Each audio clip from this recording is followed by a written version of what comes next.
तो अब हम एग्जाम्पल देखेंगे। हम देखेंगे कि जो एक्स डॉट टी है it's a function of x T and U T. तो उसके बाद क्या होता है कि जे की वैल्यू भी दी हुई है, जे का फंक्शन दिया हुआ है। तो हमने पिछले वीडियो में देखा था कि अगर जे का फंक्शन दिया हुआ है और एक्स डॉट दिया हुआ है तो हम एक हैमिल्टोनियन निकालते हैं और वो आएगा हमारे केस में ये। अब ये क्यों आएगा, अगर आप ऊपर जाके देखोगे तो जो हैमिल्टोनियन दिया हुआ है वो किस तरह से डिफाइंड है, वो इस तरह से डिफाइंड है कि जी लिया और जी में J star X that is partial derivative of J with respect to X करके ये जो टर्म था वो। तो आप अगर पुराने एग्जाम्पल से कंपेयर करो और अगर आप पेयर बाय पेयर कंपैरिजन करो तो हमारे केस में जो ये चीज़ है ना, ये चीज़ ये है।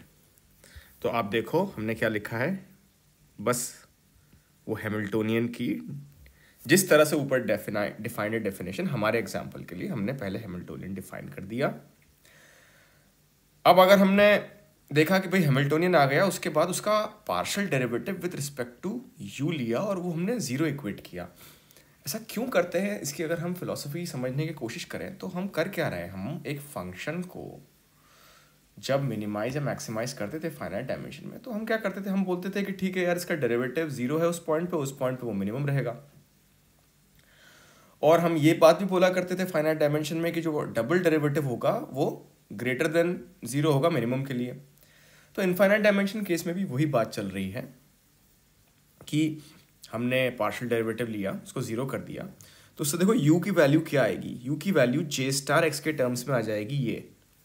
और हमने कहा कि ये जो पॉइंट है ना या फिर ये जो u है, पॉइंट मैंने इसलिए बोला क्योंकि इनफाइनाइट डायमेंशन फंक्शन स्पेस में जो फंक्शन है u ऑफ टी वो एक बस पॉइंट है।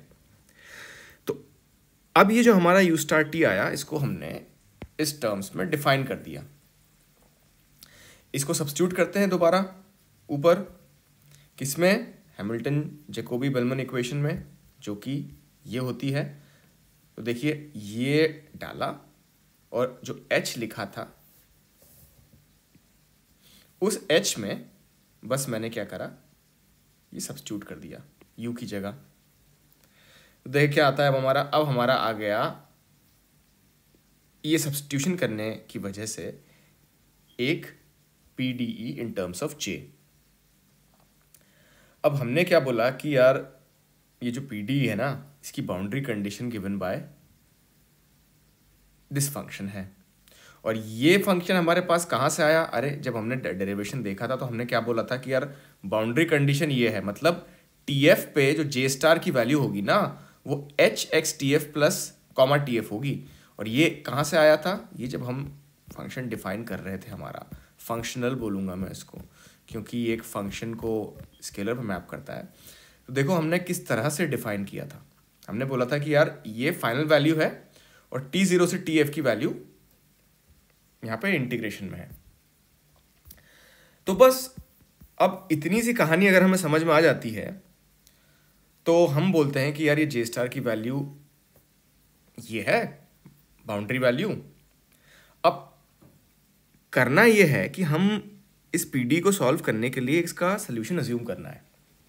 इसी तरह से यूजुअली सॉल्व होती है, और भी तरीके होते हैं, अभी इसको इस तरह से कर रहे हैं कि जे स्टार निकाला क्या, अज्यूम किया कि भाई जे स्टार की वैल्यू ना ऐसा कोई फंक्शन हो सकता है जो ले सकता है।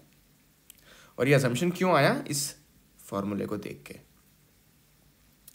और हमने बोला जो कैपिटल टी होगा ना उस पे जे स्टार की वैल्यू ये हो जाएगी, तो उस हिसाब से के ऑफ कैपिटल टी हाफ हो जाएगा, क्योंकि अगर आप कैपिटल टी पे इसको हाफ डाल दो तो half of 1/4 x square T ऐसा हो जाता है। ठीक है जी, यहां तक भी बात समझ में आई। अब हमने क्या बोला कि यार बाउंड्री वैल्यू पे तो सेटिस्फाई हो गई, तो जे स्टार एक्स की वैल्यू हम निकालते हैं। किस तरह से निकालेंगे भाई, इसको partial derivative with respect to X कर देंगे इस चीज को, तो क्या आ जाएगा इसको partial derivative with respect to करेंगे तो क्या आ जाएगा, हाफ टाइम्स हाफ, इसको अच्छे से लिखने की कोशिश करता हूं, हाफ टाइम्स के टी टाइम्स 2 एक्स टी। तो ये कट गया, बचा क्या, के टी एक्स टी। अच्छा जी, अब कैसे किया कि यू स्टार टी को ना ऐसे लिख दिया। क्यों लिख दिया, क्योंकि अगर आप 3.19 इक्वेशन देखो तो यू स्टार किस तरह से डिफाइन था, -2 जे स्टार एक्स इस तरह से, और जे स्टार एक्स की वैल्यू ये है तो यू स्टार की वैल्यू ये आ जाएगी। अच्छा जी, अब हमने बोला कि के कैपिटल टी की वैल्यू हाफ है, और एक और चीज आगे बढ़ने से पहले इसका हमने partial derivative with respect to time लिया, तो हमारे पास ये इक्वेशन आ गई। अगर आप इसको पार्शियल डिफरेंशिएशन करोगे विद रिस्पेक्ट टू टाइम तो आपके पास एग्जैक्टली ये इक्वेशन आ जाएगी। अब हमने क्या करा, इन सारी चीजों को सब्स्टिट्यूट कर दिया हैमिल्टन जैकोबी बेलमैन इक्वेशन में हमारी, और एज अ रिजल्ट हमारे पास एक इक्वेशन आ गई ओनली इन टर्म्स ऑफ के एन एक्स।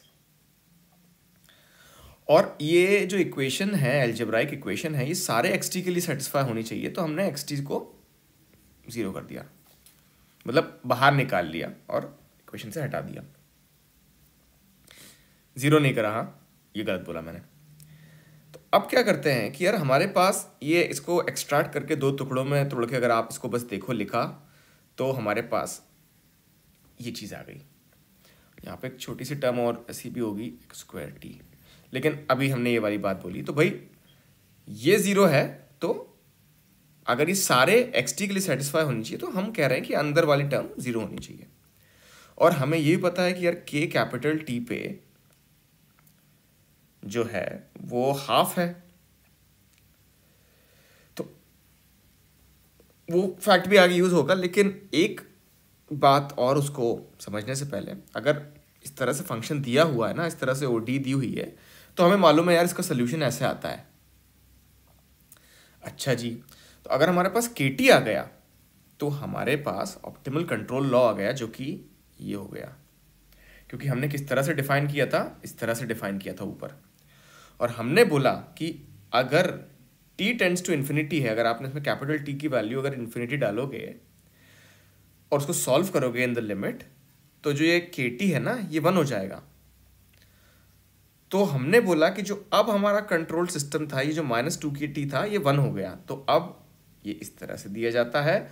और हमने एक बात और नोटिस करी कि अगर ऐसा नहीं होता ना तो जो परफॉर्मेंस मेजर था ना वो इनफाइनाइट हो जाता। परफॉर्मेंस मेजर मतलब ये चीज़। तो इसके साथ हमारा एग्जाम्पल खत्म होता है। अभी हम नेक्स्ट वीडियो में देखेंगे कैलकुलस ऑफ वेरिएशंस।